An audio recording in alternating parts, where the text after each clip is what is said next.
मोटापा कैसे कंट्रोल करें और कैसे चर्बी कम कर सकते हैं। फैट या चर्बी को कम करने से पहले हमें ये समझना होगा कि इनके जमा होने का प्रोसेस क्या होता है।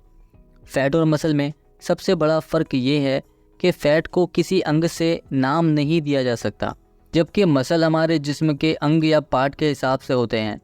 एक हाथ के मसल को बाइसेप्स, ट्राइसेप्स और फोर आर्म कहते हैं।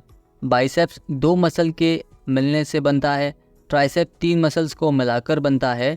ख़ास बात यह है इनका शेप अलग अलग होता है। वही फैट शेपलेस और बॉडी पार्ट से इसका कोई कनेक्शन नहीं होता है, ये कहीं भी जमा हो सकती है। अब हम जानेंगे इनको कम करने का उपाय क्या है। फ़ैट कम करने का बेसिक रूल है स्टोर्ड कैलोरीज़ का इस्तेमाल करना और एक्स्ट्रा कैलोरीज़ को अवॉइड करना। जमी हुई कैलोरीज़ का इस्तेमाल करने के लिए एक्सरसाइज करनी होगी। एक्स्ट्रा कैलोरीज से बचने के लिए प्रॉपर डाइट फॉलो करना होगा। अब जमी हुई या जिस्म में मौजूद चर्बी को इस्तेमाल करना ये कैसे होगा। चर्बी हमारे स्टोर एनर्जी है जो तब इस्तेमाल होती है जब बाकी के एनर्जी सोर्स यूज़ ना हो। फॉर एग्ज़ाम्पल कार्बोहाइड्रेट, प्रोटीन्स ये आसानी से अवेलेबल हैं हमारे बॉडी के लिए एनर्जी सोर्स के तौर पर।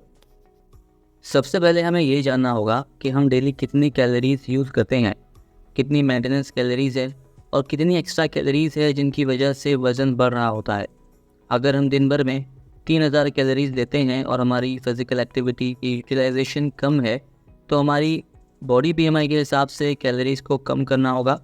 जैसे अगर आप 2500 कैलोरीज लेते हैं तो आपको 2000 कैलोरीज करनी होगी।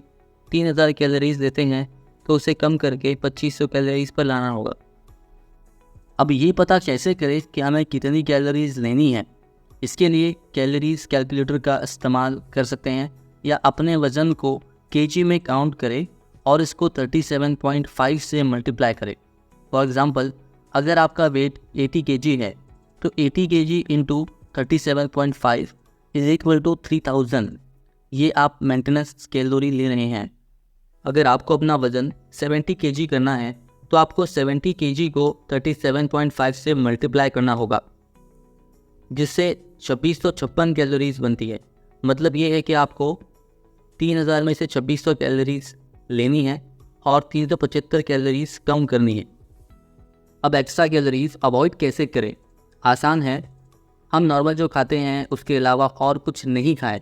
मिसाल के तौर पर अगर आपने लंच कर लिया है तो उसके बाद शुगर वाली चाय या चिप्स या कोई और चीज़ जैसे जंक फूड वगैरह ना खाएं। इससे फ़ायदा ये होगा कि आपकी एक्स्ट्रा कैलोरीज को स्टॉप लग जाएगा, जिसकी वजह से आपकी बॉडी में एक्स्ट्रा 30 से 40% फैट बनना बंद हो जाएगी।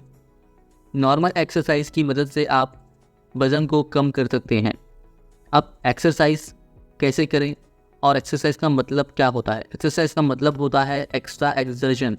अगर कोई भी एक्सरसाइज में आपकी बॉडी नॉर्मल दिन ब दिन की मेहनत से ज़्यादा प्रेशर या एक्सर्शन नहीं करती है तो आपने एक्सरसाइज नहीं की। देखो, एक्सरसाइज मतलब आपकी रेगुलर एक्टिविटीज़ से ज़्यादा थका देने वाली एक्टिविटी जो कम वक्त में की जाती हो। फॉर एग्ज़ाम्पल अगर आप नॉर्मल वॉक कर रहे हो और उससे हमें जल्दी थकावट नहीं हो रही है, इसका मतलब ये है कि आप एक्सरसाइज नहीं कर रहे हो, तो फिर हमें इंटेंसिटी बढ़ानी पड़ेगी। आपको स्पीड वॉकिंग या स्लो जॉगिंग करनी होगी कम से कम 1 घंटे तक। इसकी वजह से आपके वज़न में कमी हो सकती है।